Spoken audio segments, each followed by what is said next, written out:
rero mwumve ko Jacques intambara izi ngegera zagiye zinshozaho nzarwana nazo n'izi nsina zizanyice cyangwa zikora ibindi, ariko ngewe mu mutima wanjye ntabwo arimo kuzaganira nabo ku buryo bumwe cyangwa ubundi. Barampemukiye ku rwego ruhagije, iyo baza kubinkora njyenyine ntacyo ntabwo nari kuzahangana nabo. Ariko tekereza umuntu mu butegetsi bwe ahora yoroganiza amategeko yo gukandamiza rubanda, akavuga ngo aya mategeko azakora kuri abangaba ntabwo azakora, abano tuzabarengera. Niba Kagame yarageze ku butegetsi agafata uburyo agomba kubeshaho abo mu bwoko bwe, mu buryo bw'ingengo y'imari y'igihugu akaba harimo ingengo ikigega gishinzwe kwita ku batutsi, abahutu bakaba nta muntu wo kubitaho, yarangiza agashyiraho amategeko ngo mwese ngo arabarira ngo mwese muri abanyarwanda, ngo nimba nabasenyeye ngo mwese ngo nabasenya, ngo ntabwo naje kujonjora.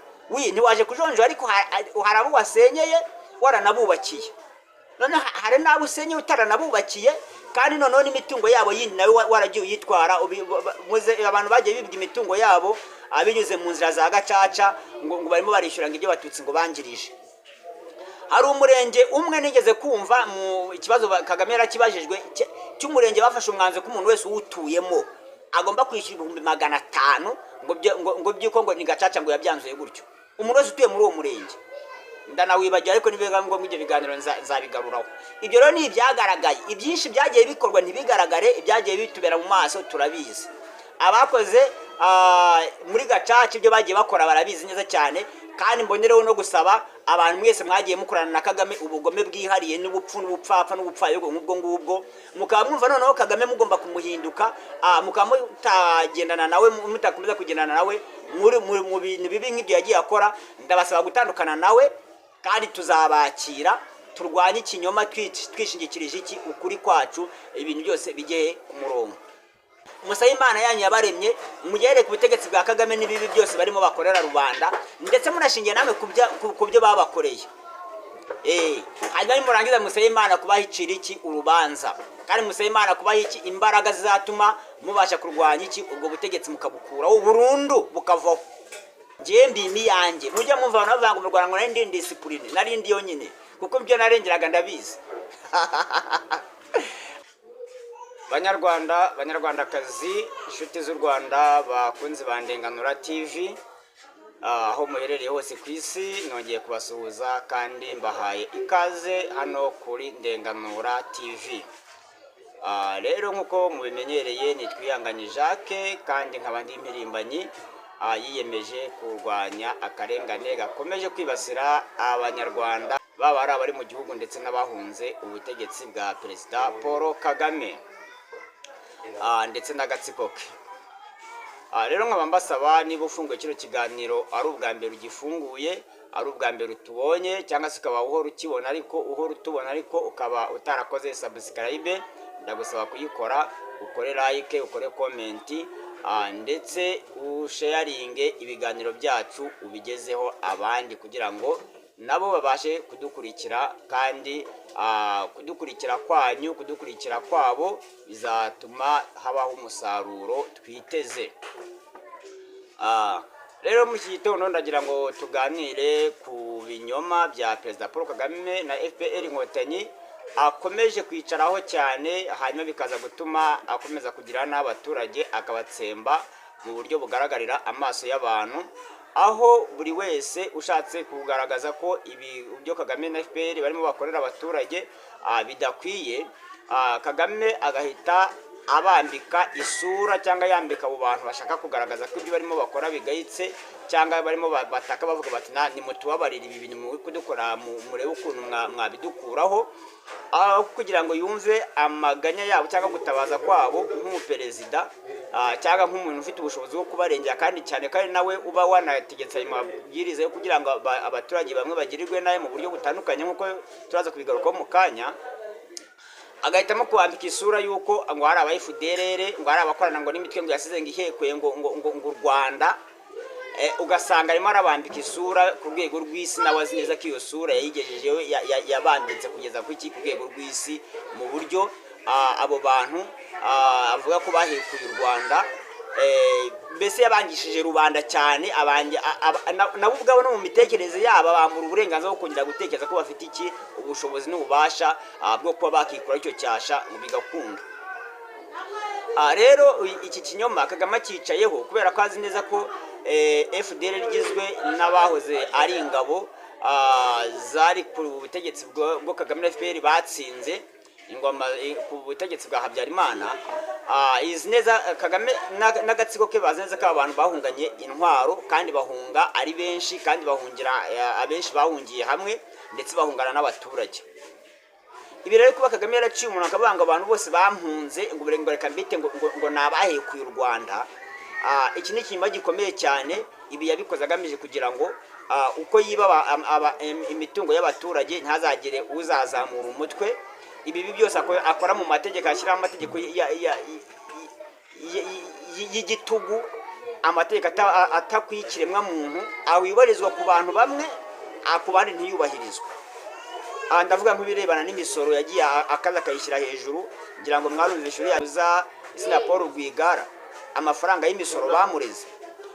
Rero ibwo bajyaga bazamura imisoro bakayizamura ku rwego rwo hejuru, ugasanga nk'uriye Paul Rwigara ntashobora kurekarama, nuko babaga bazi neza ko igiciro cyose bashyiraho ku isi we batazayimwishyuza.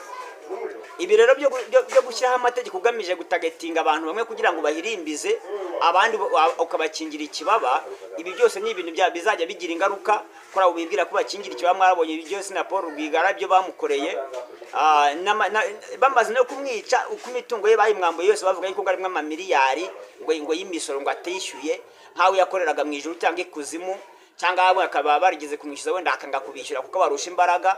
Mwarayibonye kuri imitungo ye byarangiye yose bayitwaye. Ibintu byo gushyiraho amategeko ugamije gutagetinga abantu bamwe no kubica nabi, ugize ngo arakwereka yuko itegeko washyizeho rimubangamiye kandi koko ribangamiye n'abantu mu buryo bunagaragara, ugahita umwita ko ngo ashaka kurimbura ngo abantu nk'uko ngo basenga barimbuye abandi, mbese ukumva yuko atari umuntu wo kurekara mu burenganzira bwe ngo abeho. Ibi binyuma turashaka kugira ngo tubiture hasi. Ikindi ngira ngo tuganire, hari impirimbanyi cyangwa se abavandimwe bamwe nabonye bavuga ngo barashaka ngo gutaha ngo mu gihugu ngo ariko ngo ntabwo bashyigikiye intambara. Njye narababwiye ngo ntabwo kwitwara neza kw'intama imbere y'impyisi bizatuma impyisi itayirya. Sinzi impamvu ibyo bintu mutabyumva neza, kugira ngo ngiye ngo ndagushyigikiye ngo ariko ngo mu by'ukuri ngo njye ntabwo tuzarwana disi ngo gusa ngo nzaza kuneza. Umuntu ntaramara imyaka 10 ahunze kandi icyo yahunze arakizi, arangiza avuga ati ngiye ndashaka gusubira mu gihugu cyanjye ngo ariko sinshyigikiye intambara. Ibyo bintu murumva bishoboka gute? Kagame ubwe yemeje neza adashidikanya ko igihugu gifatishije imbunda, aranavuga mu matwi aravuga ati twebwe ijwi cyangwa ururimi twumva ni isasu ni imbunda. Hanyuma nawe warangiza ngo ngiye gutsajya ngo twumvikane buhoro buhoro. Ngewe aho kugira ngo ntakaze umwanya wanjye numvikana na bari abantu nkurikije ubugome buba mu maraso yabo, nahitamo sinzi ikindi kintu nakora. Kumvikana bari abantu ntibishoboka. Igishoboka ni ukubategeka, ukabategeka nk'uko nabo bagutegetse, cyangwa se waba ufite umwuka w'Imana ukurimo ukabadohorera, ukabereka uko ubutegetsi bwiza bugenda, kuko niko bari abantu bimereye. Kagatsiko ka Kagame niko kameze. Hari ibintu mujya mukunda gukinisha kandi Kagame ahora abereka n'agatsiko ke, iyo bari kurekrita cyangwa se bafite nk'amatangazo bagiye gutanga yo kurekrita ingabo. Mujya mwumva ko Kagame aravuga ngo hari ingabo za leta ziri muri RDF, hakaba n'ingabo zindi z'abacanshuro zirimo ngo zikorera ku masezerano. Aba bacanshuro bakora ku masezerano bakora mu gihugu kitari icyabo kandi abanyarwanda bazi ko bari abanyarwanda. Aba nibo bantu baduteza akaga gakomeye cyane. Ibyo kandi hano ubwo binaba mu gisirikare gusa. Nagiye mbabwira uburyo Kagame yagiye afata abayobozi b'uturere n'ab'imirenge akabashyiraho abakuye mu bindi bihugu, cyane cyane nk'abanyamurenge yagiye akora ara muri Kongo, yarangiza akabaha amabwiriza yo kwica n'abi rubanda.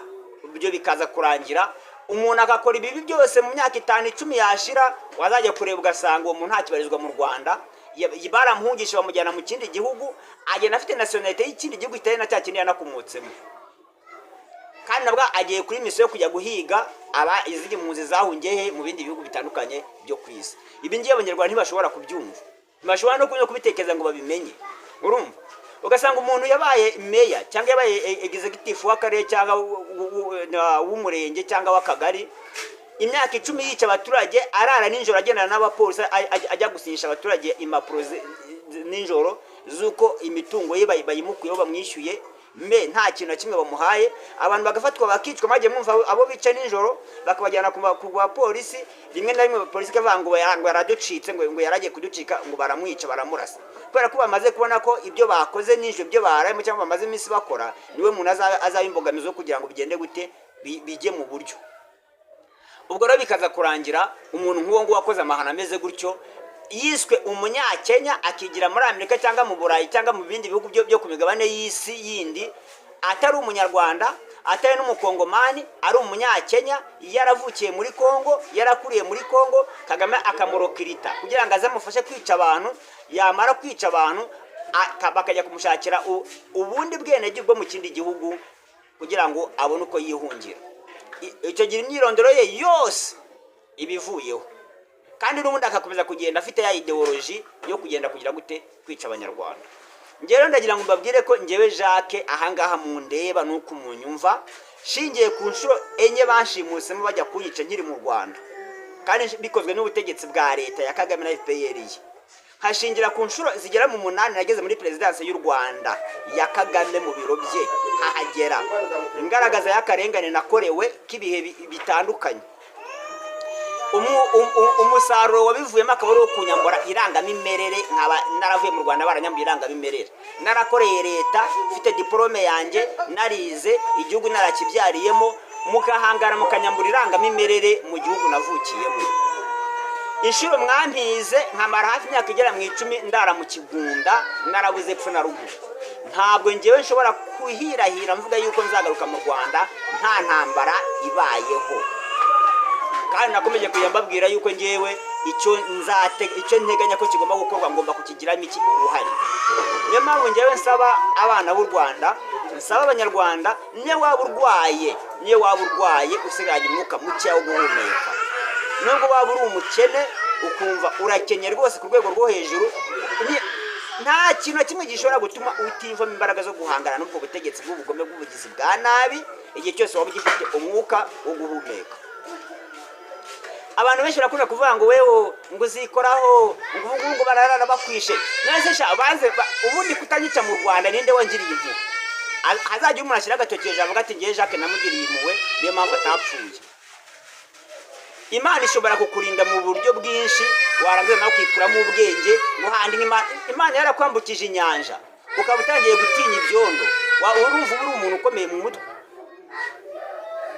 Imana yagiye ikorera ibitangaza abanyarwanda benshi, ikabereka ko bafite imbaraga, ifite ubushobozi bwo kubarinda, ariko barangiza bakigira ingaruzwa muheto z'ubutegetsi bwa Kagame na FPR ngo none ngo bitubikoze ngo twapfa tugashira. Muramutse muhawe raporo z'abantu biciwe mu magereza byitwa ko ngo bakoze ngo jenoside yakorewe abatutsi, kandi bakicwa nta rubanza na rumwe bakatiwe, mwakumirwa. Ejo nibwo nahoze mbona ikiganiro Bizimana uriya ministiri wa Menu bumwe arimo agaragaza ko ngo witwa Gitifu ngo se ngo mu genocide ngo yisha abantu hanaha, nyina ngo mu genocide ngo yisha abantu hanaha, ngo bose bakatiwe burundu, ngo kandi ngo bose baguye muri gereza. Mu gukatirwa burundu harimo no kugwa muri gereza.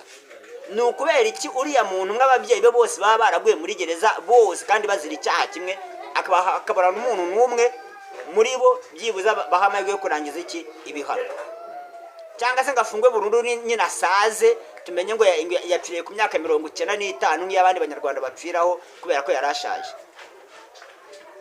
Ibi rero kuya abantu bafata umuntu wese Kagame ati nge nzaguma ku butegetsi kubera ko nzi kubeshya abantu, nzi kubemeza ibyo bagomba kwemera. Ndagira ngo muyumvemo abanyarwanda ko mugomba guhakana ibinyoma bya Kagame kandi mugomba kurwana nawe.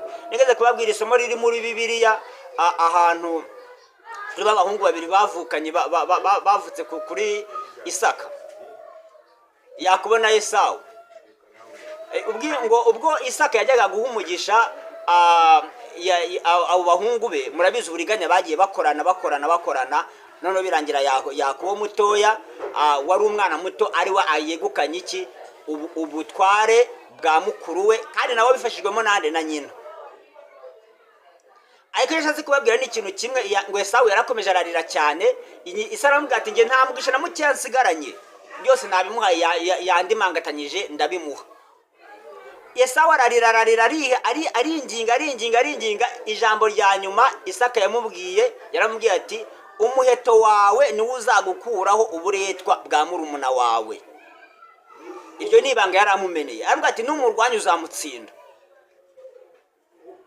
Rero mwebwe sinzi impamvu mwumva ko Kagame n'ubundi ubutegetsi abubonye abarwanije. Iyo mutayivuga ngo Kagame ngo yafashe ubutegetsi ngo ngiye kwiyamamaza, ngo basubije ngo ngeze muri Kenya. Ariko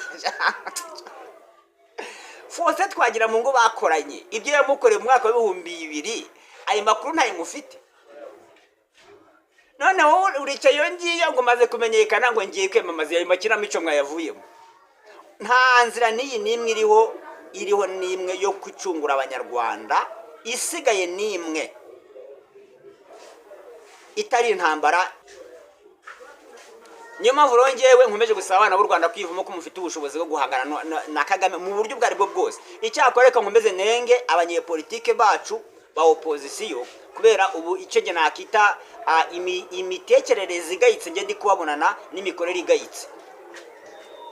Umuntu akicara gutya ukumva rwose mu by'ukuri igitekerezo cy'intambara cyamushizemo burundu, ariko kandi yajya kubona umuntu uhagaze nka Jacques ukumva nawe atangiye kundwanya, ntakoze ibye, ntagize ate, ahubwo agiye gutangira kunyibasira. Ugasanga abanyepolitike intambara yo kurwanya na Kagame barayihagaritse, ahubwo bagiye kujya barwana bo ubwabo hagati yabo. Mwarumvisha abitanye ngo Agasamu Nyiga, urumva umwe yaramaje aravuga ngo barunaka ngo nakavumbura amashyiga, bari bagiye kumusezera amubwira ngo nayo ngo Agasamu Nyiga.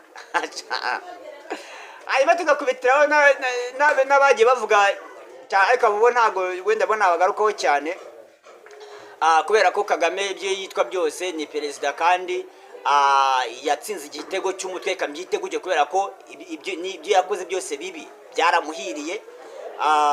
Niyo mpamvu agomba guhabwa feedback, kuko nge ndazi neza ko ikibi ntabwo kiyagihira umuntu ku buryo yakumva kaza aba perezida uzasazira ku butegetsi, cyane ko abanyepolitike bacu bityo bashaka ba opposition ni ukumusazisha ku butegetsi akigumiraho akazimika uwo ashaka. Ejo buri mwumvisha avuga iby'umukobwa uko yabigenje, ndetse aravuga ati iyo ni politike ngo muzajya guta muri puberi, ariko iyo yavuze ngo mujye guta muri puberi uzajya kuyikurayo waramufite afite uko azabigenza bigakunda. Ni nayo mpamvu kugira ngo Kagame ashyire umwana we ku butegetsi Kabarebe agihari ni ibintu bidashoboka. Ni nayo mpamvu n'urupfu rwa Kabarebe nubwo yaba atarashiramo umwuka, ariko arimo arakomanga ku mupfundikizo w'imvu. Rero inshuti bavandimwe bakunzi bacu, ibi bintu rwose ndagira ngo mubishyiremo imbaraga nyinshi, mwumve yuko igihe cyo kurwanya akarengane ari iki ngiki, kandi kukarwanya ntago ari amagambo. Nanjye ibintu byo mvuga nimara kubona bimaze gutanga umusaruro nifuza, ekara nzayivaho njye mu bindi. Iyo uri mu rugamba udafite ubushobozi cyangwa udafite aho ukura ububasha, cyane cyane bwo kwiringira yuko ibyo ukora biri byo, icyo gihe uba ugomba kuyoboka abamaze kubona izuba, cyangwa abamaze kubona ko bafite ubushobozi n'ububasha buzabageza ku byo bashaka. Niba ngewe narashimuse inshuro runaka nk'uko nazibabwiye, bikarangira Uwiteka angiriye neza, nkamburwa ubwenegihugu nkahunga nkava mu gihugu, nta kintu na kimwe mpakuye, nta n'icyangombwa na kimwe mfite kinyemerera kwambuka umupaka ngo mve mu gihugu njye mu kindi, uyu munsi nkaba ndi wo mpumeka, wavuga ko Imana itandinze ari igiki? Hanyuma rero izo ntambara zigomba kubaho. Imana yemera ko nyirwa mu ntambara nzaba mpfuye neza, kubera ko na bundi bwarya ari nari ngiye kwicwa, ariko kandi mpfuye nzira imitungo yanjye, mpfuye nzira ibyanjye, ariko none Imana yemera ko none zigenza ndi mu ntambara yo kurengera abandi nanjye nirengera. Aho icyo ni cyo gihe cyo ngomba gupfiramo. Narabwiye ko urupfu rwa Kagame ngewe ni Imana yararunyeretse, nararubonye n'amaso yanjye. Kagame ntarabona urupfu rwanjye, nshobora gupfa Kagame agihari. Ibyo ntibibaho, ibyo ntibibaho. Ikindi kandi ikishimisha ngiye nuko nabonye Kagame yicwa n'abantu nari ndi kumwe nabo. Hanyuma ikindi, akenshi nkunze kurota ndi mu ntambara, mfite n'intwaro, mfite n'abantu turi kumwe mu ntambara nyine bari kumfasha urugamba. ariko nkibaza ukuntu ngewe nagiye nkagera ahantu nshobora gufata imbunda yo mu bwoko ubu n'ubu iremereye mu buryo runaka, kandi ntarigeze mu buzima bwanjye kuva mvutse ntarigeze nyikozaho n'imitwe y'intoki. Ariko birashoboka ko ngewe bibaye ngombwa yuko nshyirwa muri training za gisirikare. Nubwo ndi umusaza nakora duke dushoboka, nkakora utwanjye twabucece, ariko ngenzi neza ko icyo gisirikare nakijyamo, nkakora training vuba, afite target kuvuga ngo nikirangire vuba ngomeze urugendo natangiriye hehe mu Rwanda. Umuntu uzajya wicara mutekereze abantu mu by'ukuri mujye mubaza abantu bari mu myaka 40 kuzamura bari mu Rwanda, apana babandi bagiye bahunga Kagame akagenda akabiruka nk'abo nk'abahungiye mu mashyamba ya Kongo bakagaruka za 97 bakagaruka na nyuma yaho. Abo ngabo ntabwo baza amakuru y'ibyabereye mu Rwanda. Ariko nk'ubu baje Jacques ngewe utarahunze ngo mve mu Rwanda nge mu kindi gihugu, ibyabaye byose mu gihugu byo Kagame yakoreye abanyarwanda byose ndabizi, cyane cyane ishingiye ku gace ko navukiyemo, ibyabereye aho nagiye gukurira mu zindi ntara zo mu Rwanda ndabizi, ibyabereye aho nagiye ngeza ibirenge byanjye, aho nagiye njya gukora imirimo ya leta, naho nagiye njya kwihisha mu buryo butandukanye ndabizi. Ubwo rero kwicara ukavuga ngo Jacques ngo nawe ngo gira imitekerereze nk'iyanjye ni ibintu bidashoboka. Abanyarwanda niba mudashobora kwiyemeza intambara, mukaba mudashobora kugira ikindi kintu mwumva mwakora ngo Kagame ngo muzumvikana nawe, muzatubwire ese imyaka 31 ishize Kagame ari ku butegetsi habuze abantu boroganiza uburyo bw'ubwumvikane bwabo nawe kugira ngo ibintu bigende neza? Bakarasire Aimable bafunzwe kubera bafashe imbunda, Bacyuma Hasani bafunzwe kubera bafashe imbunda, cyangwa se bashatse gukuraho ubutegetsi mu buryo buno. Iriya nama y'abakono yabaye ikagenderamo abajenerali benshi bari bazi ko ngo ari bantakorwaho n'abaminisitiri bakaboneka na ko uriya wari minisitiri w'intara y'Iburasirazuba kana minisitiri w'ubutegetsi bw'igihugu, ndamwibagiwe, ariko buriya azazamo yari umuhutu wacu nawe wapfuye nabi wagiye mu nama y'abakono. Uyu munsi mbuzongere mwumva azongera avuga.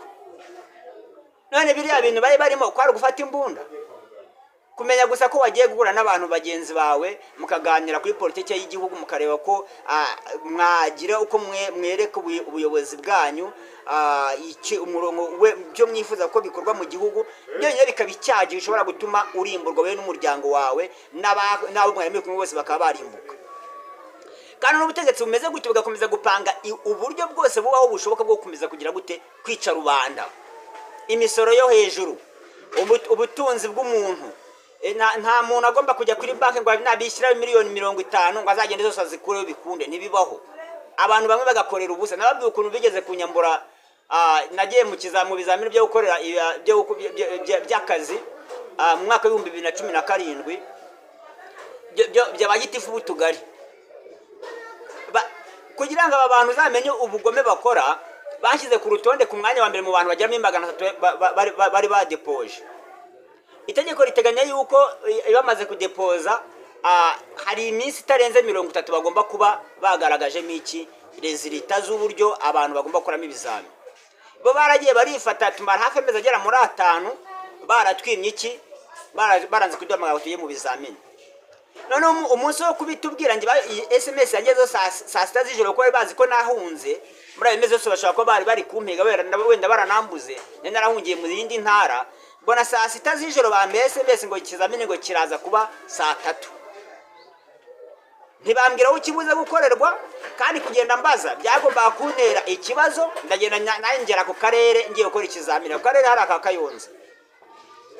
Mageze nsanga nta hantu hariho kigomba gukorerwa. Mbaza umuntu ati ikizamini kirakorerwa ruguru hariya. Nagezeho bagiye kwicaza abantu baratangira guhamagara, bahamagaye yanganye Jacques ntikarame. Ubwo ni wewe ati ningewe hagarara aho ngaho.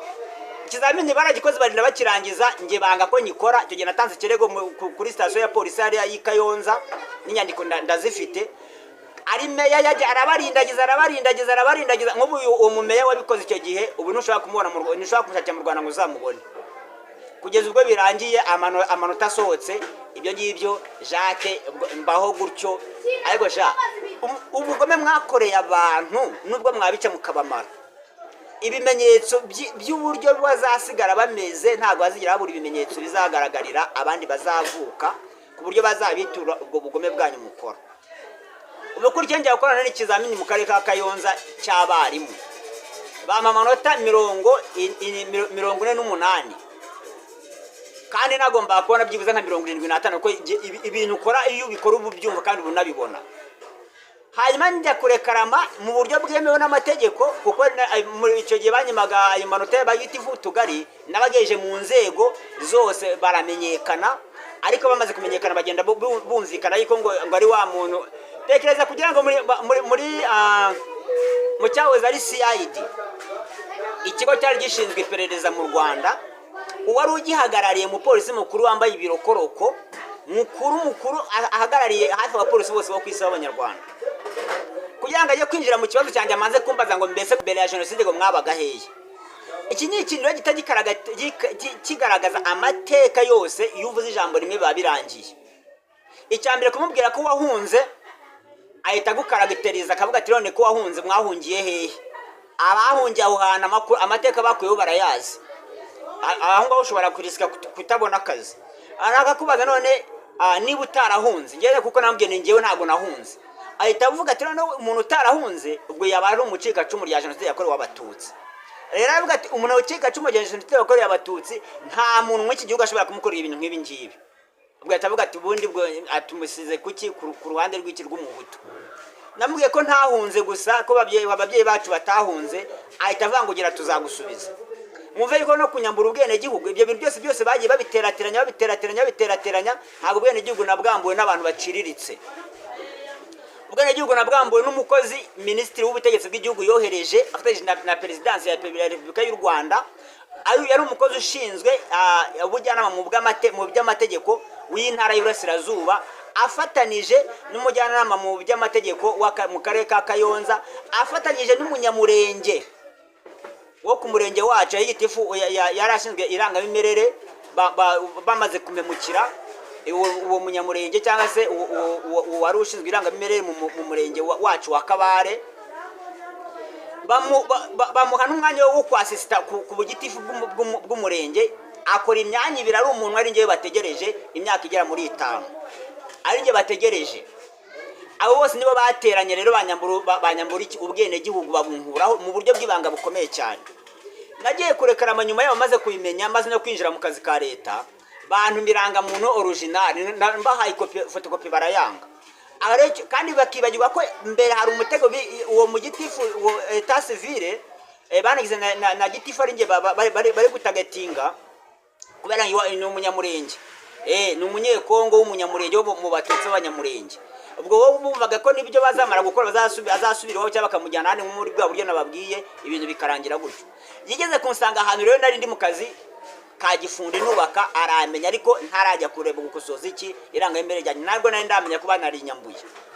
Ahita ategeka engineer wari uduhagarariye ko ngo amaranga muntu y'abantu yose ngo yakusanya bakayamuha. Ngiye mbimi yanjye mujya mumva abantu bavuga ngo mu Rwanda ngo nari ndi discipline, nari ndi yonyine kuko ibyo narengeraga ndabizi. Bagateka akazi ntuzakaga murakoze cyane, irangamuntu isi ihure n'akazi. Kandi urumva bari bamaze kuduhemba season ya mbere, urumva kujya gutwaka amaranga mu ngenda amenya yuko ayatwatse kubera yuko ahageze akambona nyine, kandi bari banamutungiye n'agatoki. Abaturage bambwira ati wa muntu tumaze imyaka myinshi turi guhiga twamubonye aha naha.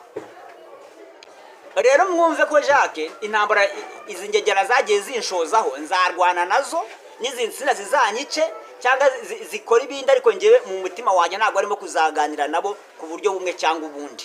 Baramemukiye ku rwego ruhagije, iyo baza kubinkora njyenyine ntacyo ntabwo nayo kuzahangana nabo. Ariko tekereza umuntu mu butegetsi bwe ahora yoroganiza amategeko yo gukandamiza rubanda, akavuga ngo aya mategeko azakora kuri abangaba ntabwo azakora, abano tuzabarengera.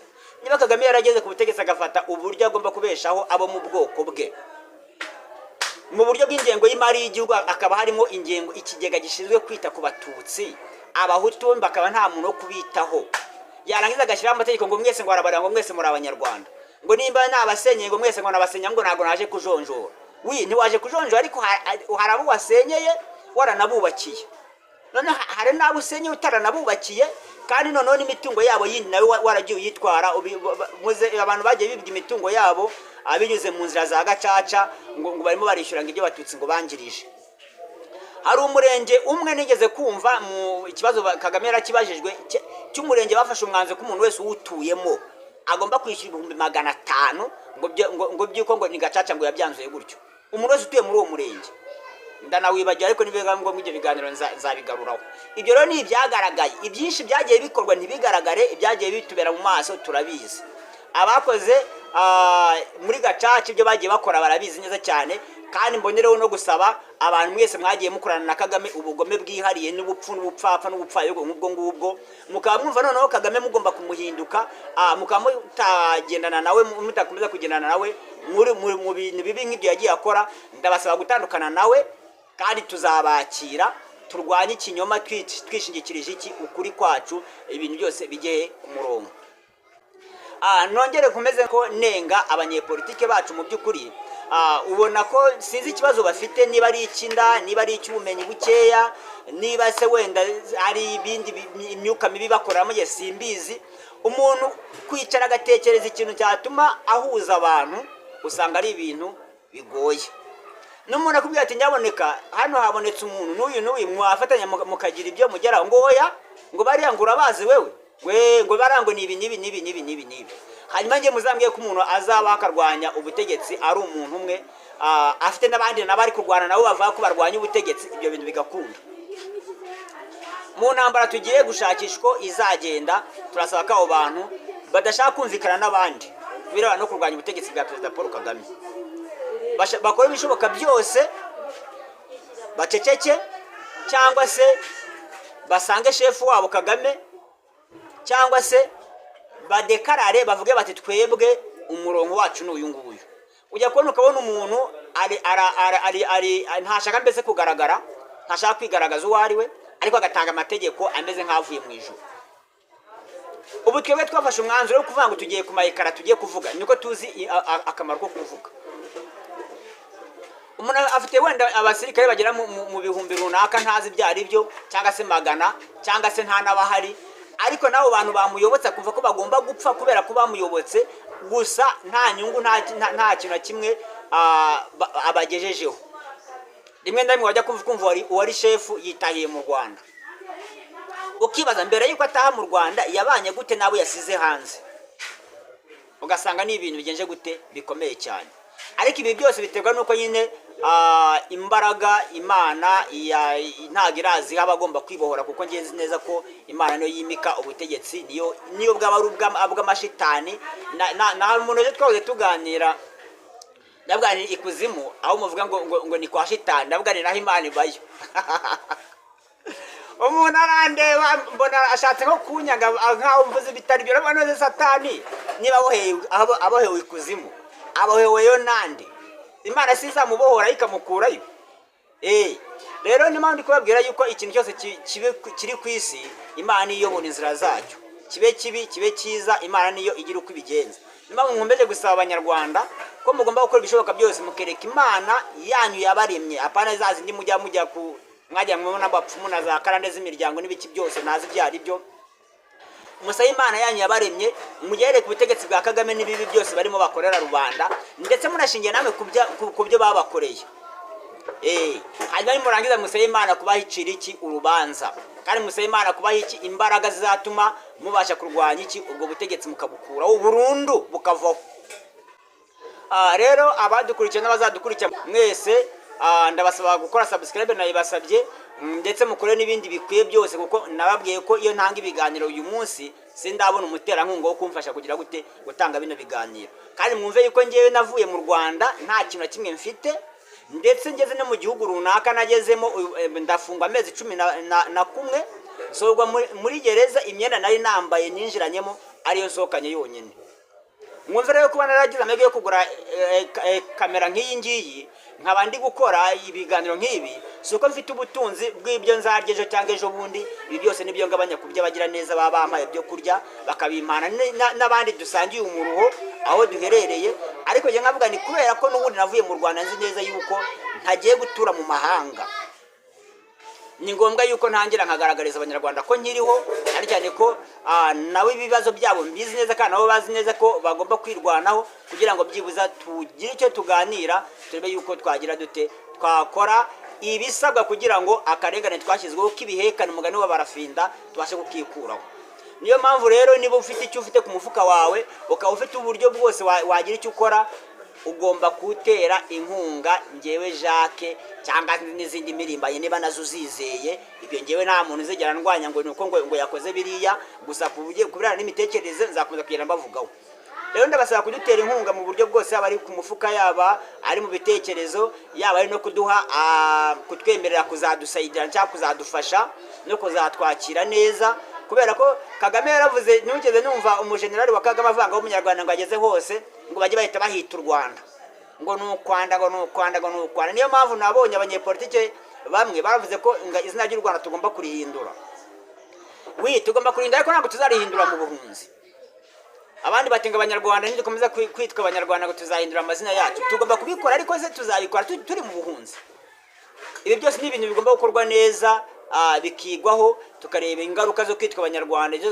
Twagira dukomeje kwitwa abanyarwanda, tukareba ingaruka zo igihugu cyacu zagira gikomeje kwitwa u Rwanda, kuko urumva kamere yo kugenda wanda ngo aho ugeze hose ngo wahise u Rwanda, aho kugira ngo uve ko ugomba kugendana n'imico y'abene gihugu usanze mu gihugu uzigiyemo, aho ukazana kamere yawe y'ubushitani, gushimuta, kwiba no kunyaga no kwambura no kugira gute n'ubugambanyi bw'urudaca, kuko nibyo abanyarwanda biberamo cyane kubera babitojwe na Sekibi. Rero aho ngaho ibyo ngibyo murumva ko ni ibintu bidakwiye. Tuzashyiraho uburyo bushyashya, tuzubaka u Rwanda ruzima, tuzarubatiza izina rirukwiriye rigendanye n'abene gihugu bazaba bariho icyo gihe, batozwe n'imico mizima. Rero abadukurikiye, Uwiteka abaha amahoro n'imigisha. Murakoze cyane.